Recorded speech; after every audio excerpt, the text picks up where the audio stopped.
ஒரு பூத்தோட்டம் முதலாளி என்ன பண்ணார்னா, அவருடைய 2 பசங்கள கூப்பிட்டு வந்து, ஆளுக்கு ஒரு ஒரு ரோஜா செடிய குடுத்து, "இத பார்த்துக்கங்கப்பா.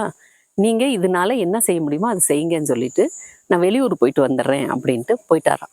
இதுல மூத்த பையன் என்ன பண்ணாப்லன்னா, இந்த செடிய கொண்டு போய் நட்டு வச்சு, தினம் அதுக்கு உரம் போட, தண்ணி ஊத்த அப்படிமா இருந்தாப்லயாம். அடுத்த பையன் என்ன பண்ணாப்லயாம், கொண்டு போய் ஒரு ஓரமா வச்சுட்டு, அன்னைக்கு ஒரு நாளைக்கு மாத்திரம் தண்ணி ஊத்திட்டு, டெய்லி காலையில எந்திரிச்ச உடனே தண்ணி ஊத்துவாப்லயாம், தூங்கிருவாப்லயாம்.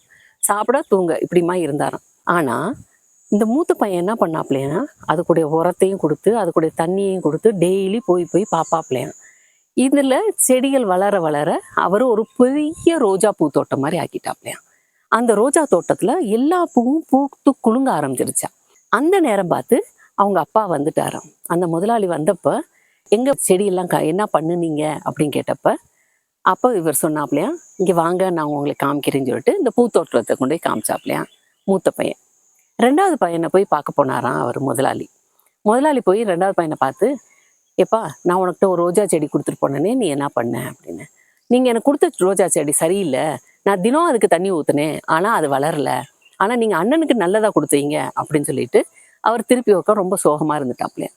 அப்போ அந்த முதலாளி சொன்னாப்லயாம், "2 பேத்துக்கும் ஒரே கன்னு தான் நான் குடுத்தேன். ஒரே மாதிரி கன்ன தான் நான் 2 பேத்துக்கும் குடுத்தேன். ஆனா நீங்க அது எப்படி வளர்க்கணுமோ அப்படி வளர்க்கல. யார் நல்லா வளர்த்தாங்களோ அவங்களுக்கு நல்லா பூத்து குலுங்குது.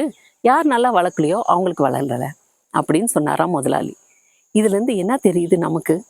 நம்ப எதையுமே கவனமா, இயற்கையோட நம்ம இருந்தோம்னா, நம்பளும் நல்லபடியா பூத்து குலுங்கலாம். ஆனா, நம்பளும் சோம்பேறித்தனமா, இயற்கையோட சேர்ந்து போகலைன்னா, அப்ப நம்ம சோம்பேறித்தனம் நம்மள அமுக்கி வச்சுரும். வாழ்க்கையில நம்ப நல்லபடியா செய்யணும்னா, நம்ம யோசிச்சு, உழைச்சு, நம்பளும் பூத்து குலுங்கலாம். இந்த ரோஜா தோட்டம் போல.